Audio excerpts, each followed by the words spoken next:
Bonjour à tous, aujourd'hui on va parler de compression de fichiers JPEG, de libération d'espace de stockage sur vos disques durs ou dans le cloud, peu importe où vous stockez toutes vos photos et tous vos fichiers JPEG.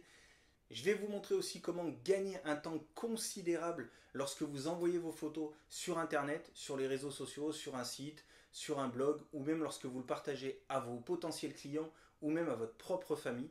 Vous allez voir, on peut gagner un temps considérable avec ce qu'on va voir aujourd'hui et tout ça en gardant une qualité d'image absolument irréprochable et hallucinante. Donc je vous présente ça tout de suite, mais avant j'ai une petite question. Est-ce que vous êtes bien abonné à la chaîne? Oui? Non? Si c'est non, n'hésitez pas à aller visiter la chaîne, à vous abonner, à cocher la petite cloche qui est juste à côté pour être notifié à chaque fois qu'il y aura une nouvelle vidéo ou un nouveau live de disponible. Sur ma chaîne, vous allez trouver déjà des centaines de vidéos. Je vous partage toute mon expérience sur la photo pour gagner en confiance derrière son appareil photo, pour maîtriser son appareil photo et toute la technique qui est liée à la photographie. Et je vous donne plein de bons conseils, plein de bonnes pratiques pour faire de la photo d'enfant, de la photo de famille et surtout gagner en créativité et en originalité. Donc allez-y tout de suite. Il y a des playlists qui sont disponibles, vous pouvez naviguer dessus. Il y a plus d'une centaine de vidéos encore une fois. Donc n'hésitez pas à vous abonner, à visiter la chaîne YouTube. Et moi, je vous dis à tout de suite. On va se retrouver sur mon PC. Je vais vous présenter un outil qui est absolument hallucinant, que j'ai découvert il y a seulement quelques semaines. Et depuis, je l'utilise vraiment tout le temps. Il ne me quitte absolument plus. Et vous allez voir que cet outil va vous permettre de faire des choses vraiment hallucinantes avec vos fichiers JPEG. Donc je vous dis à tout de suite. Dans cette vidéo, je vais vous montrer, et on le voit tout de suite à l'écran, l'utilitaire qui est appelé Nano JPEG. Alors, avant de rentrer dans le vif du sujet et de vous présenter un petit peu comment fonctionne cet utilitaire concrètement, on va aller directement sur la page de présentation de cet outil. Donc, hop, vous allez directement ici sur photomojo.fr. Je vous mets le lien juste en dessous de la vidéo, comme ça vous pourrez y aller directement. On a, pour rentrer dans le vif du sujet, comme ça on est clair, ce n'est pas un utilitaire gratuit. Il ne peut pas être gratuit parce qu'il est ultra performant et c'est pour ça que je vous en parle justement. Si c'était un utilitaire assez basique, je ne ferai pas une vidéo dessus. Cet outil coûte 44 €. C'est un achat unique. Vous n'avez pas d'abonnement ou d'achat caché. Vous achetez cet utilitaire pour 44 € une seule fois et vous l'avez pour toujours. Alors, avant de vous montrer concrètement comment l'outil fonctionne, je voulais revenir sur certains points importants qu'on retrouve justement sur la page qui présente NanoJPEG. La première chose importante, c'est de savoir qu'il existe deux versions, une version simple et une version pro. Je vous conseille fortement de prendre la version pro. Pourquoi? Parce qu'elle propose une rapidité de compression beaucoup plus importante, ce qui peut être intéressant lorsque vous voulez compresser un grand nombre de photos d'un coup. Et le deuxième, c'est la possibilité d'obtenir un plugin pour Lightroom. Donc je vous montrerai tout de suite après comment rajouter le plugin à Lightroom et comment le retrouver dans le module d'exportation. Ensuite, le point important, et c'est la promesse majeure de cet outil, c'est qu'il va vous offrir des photos qui vont être 10 fois plus légères en termes d'espace de stockage, sans perte de qualité visible. Et là, j'insiste sur ce point, c'est sa qualité numéro 1 et c'est une qualité que j'ai vérifiée avec des dizaines et des dizaines de tests et plusieurs photos différentes. J'ai eu à chaque fois des résultats qui étaient extrêmement bluffants et on va le voir aussi tout de suite après. C'est un logiciel qui est disponible à la fois sur Windows et sur Mac, comme ça il n'y a pas de jaloux, peu importe la plateforme sur laquelle vous êtes, vous allez pouvoir utiliser NanoJPEG sans aucun souci.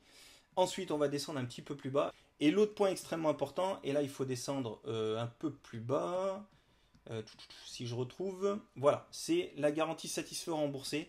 Vous avez 7 jours pour tester l'outil, pour voir comment il fonctionne et pour voir si vous, dans votre cas à vous, vous y trouvez vraiment votre intérêt. Si ce n'est pas le cas, vous revenez vers le contact client. Vous allez voir dans le mail, vous allez recevoir un contact client et toutes les documentations pour installer l'utilitaire, pour le configurer, etc. Donc ça, c'est relativement bien fait. Mais vous avez 7 jours pour le tester. Donc il n'y a absolument aucune raison de s'en priver.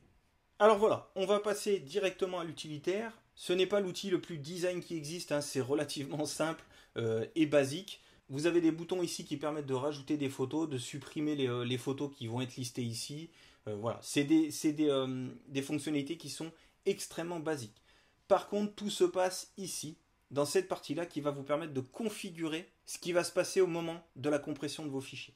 Donc ici, vous avez un premier bandeau qui vous permet de configurer des presets. Un peu comme on peut le faire sur Lightroom. Vous allez personnaliser ici tout ce qui va se passer au moment de la compression et vous pourrez enregistrer des configurations différentes. Par exemple, une configuration pour vos photos qui sont destinées à votre site internet, à votre plateforme client ou aux réseaux sociaux par exemple. Donc voilà, pour vous donner une idée. On peut ici avec le bouton plus dérouler chaque section. Donc là, la première c'est l'efficacité de compression. On a extrême ou prudent. C'est tout simplement deux types de compression différentes et extrême c'est celle qui va le plus loin, qui compresse le plus vos fichiers. Je vous invite à faire des tests. Moi j'ai fait différents tests et le extrême dans la plupart des cas fonctionne vraiment très très bien, à la fois en termes de taille de fichier et de qualité d'image. Donc moi je reste systématiquement sur extrême. Ensuite, vous avez la gestion des fichiers, donc à quel endroit vous souhaitez enregistrer les fichiers qui sont compressés, voilà, parce que le logiciel ne va pas écraser vos fichiers JPEG d'origine, il va seulement créer un nouveau fichier compressé et vous pouvez soit le mettre au même endroit, soit le mettre à un autre endroit sur votre disque dur. Donc ça, c'est relativement basique. On a la transformation, donc ça c'est la possibilité de conserver les métadatas de vos photos ou de les supprimer si vous le souhaitez, d'ajouter un nom du photographe si vous le souhaitez, et ensuite il y a un système de redimensionnement d'image. Donc voilà, c'est relativement basique encore une fois, et simple à comprendre, simple à configurer et simple à utiliser. Ensuite on a les filigranes de texte, ça je ne vais pas rentrer dans le détail, c'est aussi très simple, hein. Vous pouvez rajouter un filigrane de texte, un filigrane graphique, une planche de contact, et ces fonctionnalités-là, ce sont des fonctionnalités qui ne sont que disponibles pour la version pro de NanoJPEG. Donc là, ensuite, on a enregistré preset ici, compressé, lui, il est grisé parce que forcément, il n'y a aucune photo dans l'utilitaire. Enregistrer preset, c'est justement ce que je vous disais à l'instant. Une fois que vous avez configuré ici votre compression, vous pouvez l'enregistrer et vous le retrouverez ici, dans le menu déroulant pour sélectionner celle que vous souhaitez. Moi par exemple j'ai un preset qui est dédié à mon blog apprendre la photo d'enfant, donc si je le sélectionne, je suis en efficacité de compression extrême, je suis en gestion de fichiers, bon ça on s'en fiche, c'est l'endroit où il envoie les fichiers, et en transformation, voilà, je redimensionne mes photos de cette dimension. Donc voilà, ça m'a permis d'enregistrer et comme ça vous pouvez passer de l'une à l'autre si vous en avez plusieurs, vous sélectionnez le preset qui correspond. Pour les besoins de la présentation, pour que ça soit cohérent, je vais vous faire un avant et après compression. Par contre, si je reste sur le preset blog APE ici, j'ai un redimensionnement de l'image. Donc forcément, la comparaison ne va pas être bonne entre une photo qui sera en pleine résolution et une autre photo qui sera simplement compressée. Voilà, je veux garder le même dimensionnement de photos pour qu'on puisse les comparer correctement dans Lightroom. Donc ce qu'on va faire ici, c'est qu'on va garder les dimensions originales, comme ça on ne fait rien sur les fichiers, on ne redimensionne pas les photos, sinon on ne pourra pas les comparer. Ensuite, pour rajouter des photos, alors je vais agrandir la fenêtre, comme ça sera plus clair pour vous. Vous avez la possibilité, encore une fois, comme je l'ai dit tout à l'heure, d'utiliser les boutons ici. Il y a moi une solution que j'aime bien, alors je le fais ici comme ça, je sélectionne les photos et je fais un glisser-déposer. Donc je vous ai préparé 4 photos, voilà, il les a rajoutées dans l'utilitaire. On a une première colonne statut, c'est là que vont apparaître les barres de progression pendant la compression, et sitôt qu'il y aura une petite coche verte, c'est que la compression aura été correctement effectuée, donc ça c'est important. On a la colonne dégradée ici, qui permet d'indiquer à NanoJPEG si vos photos contiennent un dégradé. Donc par exemple, si vous avez un joli ciel bleu, vous allez avoir toute une nuance de bleu dans le ciel, et pour éviter justement de créer des aplats, des artefacts au moment de la compression, vous pouvez indiquer à NanoJPEG que cette photo-là en particulier possède des dégradés dans son image. NanoJPEG va en prendre compte pendant la compression et va ajuster son taux de compression par rapport à ça. Ensuite, on a le répertoire, ça c'est basique, le fichier, et on a ce qui nous intéresse, le poids originel des photos. Et là, on voit qu'on a des photos qui ont quand même un certain poids, presque 9 mégas, celle-ci presque 14 mégas, et les deux dernières qui sont en noir et blanc, donc leur poids est un tout petit peu plus faible, notamment sur la dernière qui fait un tout petit peu moins de 4 mégas. Donc ce que je vais faire maintenant tout simplement, c'est cliquer sur le bouton compresser qui maintenant est vert, comme on a rajouté des photos à l'utilitaire. Vous allez voir que ça va extrêmement vite et on se retrouve tout de suite après. Donc voilà, vous avez vu le statut ici, on a la compression qui est indiquée, ça en est à 33%. Hop, il en a fini une, il en a fini deux, 3 et une quatrième. Donc on peut voir déjà l'impact que ça a eu sur la compression qui a été effectuée. On voit qu'ici, on passe de presque 9 mégas à un peu moins de 500 kg. Donc c'est absolument énorme. Vous voyez que là, on met même le pourcentage de réduction qui a été fait sur la photo. Ici, c'est encore plus parlant. Alors oui, on est toujours au-dessus de 1 mégaoctet, mais on n'a pas fait de redimensionnement de photo. Là, encore une fois, on a gardé les mêmes dimensions de photo, on a simplement fait une compression. Et on est passé quand même de presque 14 mégas à juste 1 méga. Donc c'est vraiment assez important. Et les deux dernières, pareil, on a réduit considérablement la taille des fichiers. Donc déjà là, vous avez la preuve par le test que, en termes de compression et d'espace de stockage, la promesse est très largement tenue. Maintenant, ce qu'il est important, et c'est pour ça que je voulais vraiment vous présenter cet outil-là, comment ça se passe au niveau de la qualité d'image. Donc là, on va se retrouver dans Lightroom. Je vais vous passer toute la phase d'importation, ça n'a pas vraiment d'intérêt. Et je vais vous préparer les photos et on va les comparer en zoomant sur chacune des photos, celle qui a été compressée et celle qui est avant la compression. Donc comme ça, on va pouvoir comparer en termes de qualité d'image les différences qu'on peut retrouver. Donc voilà, on se retrouve dans Lightroom. Je vous ai mis ici en rouge les photos après compression, donc après être passé dans l'outil NanoJPEG. Donc, on va commencer par les deux premières photos. On va aller en mode comparaison et on va ici zoomer sur l'endroit où a été faite la mise au point. Donc là, on voit que ici, on a la photo après la compression. Donc on le voit avec le petit carré rouge ici. Et ici, on a le fichier JPEG original. Là, on voit ici, si on zoome encore un petit peu, on peut essayer de zoomer encore un peu. Hop, voilà, on a en termes de détails, on voit très peu la différence. Moi-même, alors peut-être que vous à la vidéo, vous le voyez encore moins, mais vous pouvez me faire confiance. Même moi ici, sur mon écran, je vois très peu la différence. On peut même se décaler ensuite ici dans le flou. Alors, on va dézoomer un petit peu pour se prendre un nouveau point. Voilà, si on zoome, là on peut même zoomer ici sur le devant. Voilà. Au niveau des brins d'herbe, hop, je vais fermer Creative Cloud. Au niveau des brins d'herbe qui sont ici, donc qui se retrouvent dans la partie, dans la zone de netteté, on voit que là, après compression et avant compression, sincèrement, les détails sont là, on voit chaque brin, même la branche d'arbre qui est ici, là devant, la petite branche qui est devant, on n'a pour moi visuellement aucune perte de qualité. Et pourtant, je suis fortement zoomé dans la photo.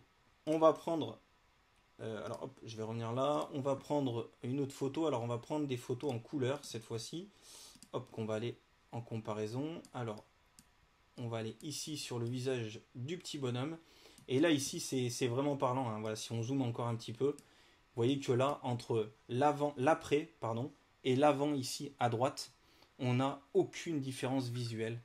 Alors moi, à certains endroits, c'est très léger, mais vraiment, il faut avoir l'œil. Visuellement comme ça, quand vous affichez vos photos sur Internet, je peux vous assurer qu'on ne voit absolument pas la différence. Là, encore une fois, je suis extrêmement zoomé. Si on revient au cadrage standard, voilà, là on est dans un cadrage où on voit toute la photo, donc on est dézoomé vraiment au maximum, et ici si je rezoome, voyez, on est fortement zoomé sur son visage, et même là on est bien loin d'une compression qu'on pourrait avoir et d'un résultat qu'on pourrait avoir en compressant sa photo depuis n'importe quel autre logiciel qui vous permet de faire de la compression. Là vraiment on a un taux de compression qui est déjà assez important en termes de taille de fichier, mais on garde cette qualité d'image et ça c'est vraiment bluffant. On va essayer d'autres photos. On va essayer celle-ci, également en couleur. Hop, on va dézoomer, on va zoomer par là. Voilà, par exemple sur le visage de cette petite. Et là, on voit aussi, encore une fois, à gauche, on le voit ici avec le carré rouge, c'est après compression. À droite, c'est avant compression. Vous voyez que la différence, elle est imperceptible à l'œil comme ça quand on regarde. Dernière chose importante que je voulais voir avec vous, j'ai parlé tout à l'heure du plugin Lightroom qui était disponible pour la version pro de NanoJPEG. Eh bien, je vais vous montrer maintenant comment rajouter justement NanoJPEG au module d'exportation de Lightroom. La première chose, c'est bien évidemment de récupérer le plugin, donc de le télécharger avec le lien que vous allez recevoir dans votre boîte mail, qui vous demande de télécharger le plugin en fonction de l'OS sur laquelle vous installez NanoJPEG. Attention, c'est important, ne vous trompez pas, si vous êtes sur Mac ou sur Windows, prenez bien le plugin qui correspond à l'OS sur lequel vous utilisez NanoJPEG. Ensuite, la seule et unique étape à faire, c'est de rajouter le plugin NanoJPEG Lightroom à Lightroom justement. Pour ça, vous allez tout simplement dans Fichier, Gestionnaire des modules externes, vous cliquez dessus, ça vous affiche cette fenêtre et vous voyez que moi, il y a NanoJPEG qui est installé. vous, en l'occurrence, comme il ne sera pas encore installé, cette ligne-là n'existera pas. Ce qu'il faudra faire, c'est cliquer sur le bouton Ajouter. Ça va vous ouvrir une fenêtre pour aller sélectionner l'endroit où vous avez enregistré le plugin NanoJPEG. Vous le sélectionnez et NanoJPEG sera rajouté à Lightroom. Donc vous allez tomber sur cet affichage-là avec NanoJPEG qui sera ici, le récapitulatif des informations liées au plugin et une chose extrêmement importante, c'est cette partie-là, gestionnaire de licence. Alors moi ici, j'ai grisé ma clé de licence parce que vous pouvez l'installer sur plusieurs appareils. Si je ne me trompe pas, ça doit être 2 appareils qui sont acceptés. Donc vous pouvez installer NanoJPEG sur deux ordinateurs différents par exemple. C'est extrêmement important. Cette clé de licence, elle se retrouve dans l'email que vous avez reçu après avoir acheté NanoJPEG. Vous avez une clé de licence pour le logiciel NanoJPEG et vous avez une clé de licence pour le plugin Lightroom. Vous collez cette clé de licence qui est dans votre email, vous la collez ici dans le champ clé de licence et vous mettez vérifier le statut. Normalement, si tout se passe bien, une fois que le statut est vérifié, donc que la clé de licence est validée, là vous aurez ici en dessous dans le statut de la licence marqué licence active et ensuite il vous suffira juste de cliquer sur terminer et on va aller ensuite, alors on va revenir sur hop ici. Si je veux par exemple exporter la première photo, non on va prendre la toute dernière photo, j'ouvre le module d'exportation et vous avez ici NanoJPEG qui est intégré au module d'exportation. Pour l'instant il n'est pas valide, alors je vais tout refermer ici, hop comme ça. Pour l'instant NanoJPEG est juste sur le côté, c'est-à-dire que pour l'instant il n'est pas intégré à l'exportation que vous pouvez faire. Là si je clique sur le module exporté, NanoJPEG ne va pas être pris en compte. Ce qu'il faut faire, c'est cliquer sur NanoJPEG ici et mettre insérer. Et là, voilà, il y a cette petite section qui est rajoutée avec les autres sections du module exportation. Alors, comment se présente ce plugin NanoJPEG? Vous allez voir, c'est extrêmement simple. Il vous offre 2 possibilités différentes. Soit vous compressez directement depuis Lightroom et du coup, vous ne passez pas par l'utilitaire qu'on a vu juste avant, donc par la petite interface qu'on a vue juste avant en utilisant uniquement NanoJPEG. Tout va être fait au moment de l'exportation depuis Lightroom. Donc c'est pour ça que si vous sélectionnez compresser dans Lightroom, vous pouvez lui sélectionner l'efficacité de compression et là on retrouve les deux paramètres, soit extrême, soit prudent. Vous avez la possibilité de maximiser la compatibilité JPEG avec des anciens logiciels. Voilà. Si vous avez des anciens logiciels, il peut peut-être y avoir des incompatibilités justement avec les nouveaux fichiers JPEG. Donc ça sera à vous de faire des tests, voir s'il y a ce risque-là. Et vous avez aussi la conservation des métadatas et la possibilité d'ajouter le nom du photographe sur chacune de vos photos. Si vous utilisez cette fonctionnalité, c'est les seules choses que vous pouvez faire avec NanoJPEG depuis Lightroom. Donc vous avez vu qu'on n'a pas la possibilité de redimensionner les photos depuis le plugin NanoJPEG. C'est relativement simplifié. On a moins de fonctionnalités que dans l'outil principal avec l'interface qu'on a vue tout à l'heure. Donc ça, c'est la première option. Et la deuxième option, si vous voulez profiter de toutes les fonctionnalités de l'outil, c'est de lui demander d'envoyer les photos vers l'application NanoJPEG. Donc là, qu'est-ce qui va se passer? Donc là, vous lui mettez le chemin d'accès vers NanoJPEG, donc c'est-à-dire là où est installée l'application sur votre disque dur. Donc là, moi, c'est ce que je lui ai indiqué. Et je lui ai dit, voilà, tu vas m'ouvrir NanoJPEG après que tu aies fini l'exportation et NanoJPEG se trouve ici. Donc voilà, c'est pour qu'il puisse retrouver et lancer automatiquement NanoJPEG, que vous n'ayez pas, vous, à aller l'ouvrir manuellement. Qu'est-ce qu'il fait ici? Lightroom va exporter ses photos de manière tout à fait normale et une fois qu'il aura fini l'exportation, qu'il aura enregistré les fichiers JPEG à l'endroit que vous lui aurez indiqué, c'est-à-dire ici, dans emplacement d'exportation, hop, voilà, il va ouvrir automatiquement NanoJPEG et envoyer les photos que vous aurez sélectionnées derrière, donc que vous aurez importées, directement dans NanoJPEG. Et ensuite, vous pourrez sélectionner le preset que vous souhaitez pour compresser vos photos comme vous le souhaitez. Donc c'est 2 fonctionnalités différentes. L'une permet de tout faire depuis Lightroom, mais avec moins de fonctionnalités pour NanoJPEG. Et l'autre nous oblige à passer par une étape supplémentaire, mais permet d'avoir toutes les fonctionnalités de NanoJPEG. Chose extrêmement importante, si vous voulez utiliser NanoJPEG pour compresser vos photos, ne faites aucune compression depuis l'exportation de Lightroom. C'est-à-dire, ne réduisez pas la qualité de vos photos ici. Laissez-le à 100%, ne limitez pas la taille de fichier et ne redimensionnez pas l'image depuis Lightroom. Sinon, vous allez compresser la photo avec Lightroom et recompresser la photo derrière avec NanoJPEG. Et le problème, c'est que NanoJPEG, lui, va se baser sur ce fichier qui a déjà été compressé par Lightroom si vous lui changez la qualité de l'image, la taille de fichier et le redimensionnement ici. Donc si vous souhaitez vraiment envoyer vos fichiers JPEG dans l'outil NanoJPEG, que ce soit en le compressant directement en utilisant cette fonctionnalité ou en envoyant les photos vers l'application directement avec cette deuxième fonctionnalité, faites tout dans NanoJPEG, vous obtiendrez comme ça de bien meilleurs résultats. Donc là par exemple, hop, je vais faire annuler, je vais resélectionner toutes les photos originales. Donc là je vais lui dire, bah voilà, je vais exporter mes photos et tu vas ensuite, une fois qu'elles sont exportées, tu vas m'ouvrir NanoJPEG et m'envoyer les photos dans NanoJPEG pour que moi je puisse faire ce que je veux avec. Donc je vais les exporter. Là Lightroom me dit, ben, il faudrait que je les enregistre quelque part. Donc là, par exemple, on va les enregistrer, hop, on va les enregistrer là à la racine. Peu importe, c'est vraiment juste pour l'exemple, j'y mets n'importe où. Là, ce que va faire Lightroom, c'est qu'il va m'exporter lui les photos pour me les mettre ici. Et ensuite, il va m'ouvrir NanoJPEG et moi, je pourrai les compresser et les enregistrer ailleurs. Donc, je vais lancer l'exportation. Voilà, l'exportation est finie. Et hop, Lightroom m'ouvre NanoJPEG et m'a envoyé les 4 fichiers que j'ai exportés directement dans NanoJPEG. Ensuite, moi, j'ai simplement à sélectionner le bon preset qui va bien, à mettre compressé, comme je l'ai fait tout à l'heure. Après, c'est exactement le même fonctionnement. Et je retrouve mes photos compressées.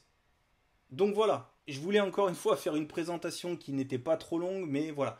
Finalement, c'est un peu plus long que ce que je pensais, mais au moins, vous avez vraiment le fonctionnement complet de NanoJPEG, à la fois en l'utilisant seul et aussi en l'intégrant à Lightroom. Donc voilà, comme ça, je vous ai fait une présentation complète.